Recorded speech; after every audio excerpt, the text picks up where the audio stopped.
Hey there. In this lesson, we're going to be talking about how to identify your ideal collectors and get to know them a whole lot better so that you can build the connection and relationships that you need to turn people who are followers into subscribers and collectors. The first step is to understand that you need to find them where they already are, not go out there and invent a whole new market. They're already out there. They're already in collections that have been curated by other influencers and role models. And you just need to get in front of them. There's plenty of space for all of us. There's a niche for every single one of us. And there are role models and segments of the art world for every single artist that's out there. So the question then becomes, how do we go about finding them where they already are? How do we know where they already are? Well, the first step to doing that is to remember and know your content categories. Remember those? We talked about them in the last lesson. So you need to know your 4 to 5 content categories. Hopefully you've got those all identified from the last lesson. What we're going to do is follow 2 different groups of people who already have collected your ideal collectors, pockets of perfect people. So the 2 groups are influencers and role models. So the first step is to find, identify, and follow influencers in each of those content categories you identified. So for each one of them, I want you to find at least 3, 2 to 3 influencers that are in that category. So if one of your categories, for example, is conservation, then go find 2 to 3 influencers in that field. And remember that influencers are people, organizations, or groups that congregate followers around a topic that relates to one or more of your value content categories. So, for example, a group that collects people that fit that category for me are any of the groups that have to do with the national parks, any groups that have to do with state parks, public parks. Those are pockets of perfect people for me as a landscape painter. So identify at least 2 to 3. The more you identify, the better off you are. But I want you to start with at least 2, because we're going to look some things up about those influencers that are going to help us get to know our ideal collectors a whole lot better and to figure out exactly what kind of content to deliver to them. So first is to identify and follow those collectors. Then I want you to practice social listening. And here's what I mean by social listening. I want you to start following those pages and groups and business profiles on Facebook and Instagram that have to do with those content categories that you've identified. And I want you to pay attention to the language that the people in those groups use. Are there any specific terms that are associated with that category, with that kind of content? Do they have specific hopes and fears, specific desires? For example, going back to the conservation topic category, one of the hopes of people involved in conservation is to be able to preserve the land for future generations. One of their fears is that overdevelopment is going to encroach on that land and it won't be around in the future.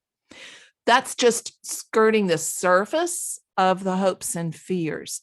But you want to begin to note those things down and think about which ones you resonate with, which ones are important to you as well.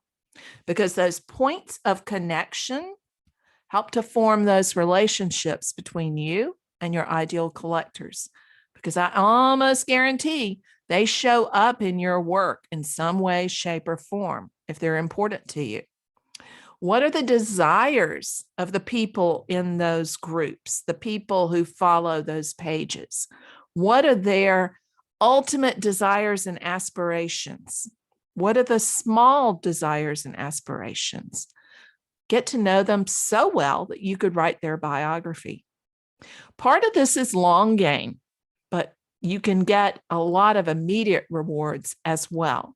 Just by starting to follow some of the Facebook groups associated with these content categories, I've had students who've sold paintings because of joining a Facebook group, making meaningful comments in the Facebook group to posts that were made, and having people follow their profile back to their art page. People will do that. And it doesn't have to take a long time if you're beginning to address the things that you share in common. It can happen quite quickly. So practice social listening. Practice that all the time, but particularly when dealing with influencers and with the role models we're going to talk about in a minute. Then, oops, skipped one there. Another part of that is you want to start, as I said, following people. You want to follow their business pages and profiles. You want to join category groups. And in particular, note category hashtags. So note down topics that are discussed in those categories. Note down the hashtags that are specific for those categories. You're going to incorporate them into your own social media posts later. For right now, you don't have to start using them, but just note them down. And in a later lesson in this module, I'll talk about how to evaluate which ones to use and which ones not to use. Practice that social listening. And then the second group that you want to work with are role models in your niche. These are artists who work in the same niche, who are just a little bit ahead of you in reaching your goal. These are people whose footsteps you can follow in. That's what I mean by role model. Somebody who's in your niche, a little ahead of you, who you can use as a role model, and you can follow in their footsteps and not have to reinvent the wheel. You can look, again, practicing social listening. You can look at the language that they use. You can look at the hopes and fears and desires that they address.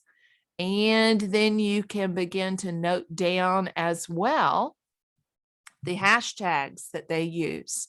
So follow 4 to 5 of them, meaning go in there, follow either their Facebook page or their Instagram business profile. Note what kind of posts they make and the responses they make to people who comment on their posts. Note the hashtags they use. Write down the main ones that you see them using, because we're going to pull from those to create your hashtags. Remember, you don't have to reinvent the wheel. You want to use these people as role models. Don't copy them, but model from them. That means don't copy any of their posts word for word. But what you want to look at is, what are the important topics they discuss? How do they respond when somebody says, I love that painting? You want to go beyond thank you. And when you're not sure what to say, the place to look is at role models. Look at how they're responding.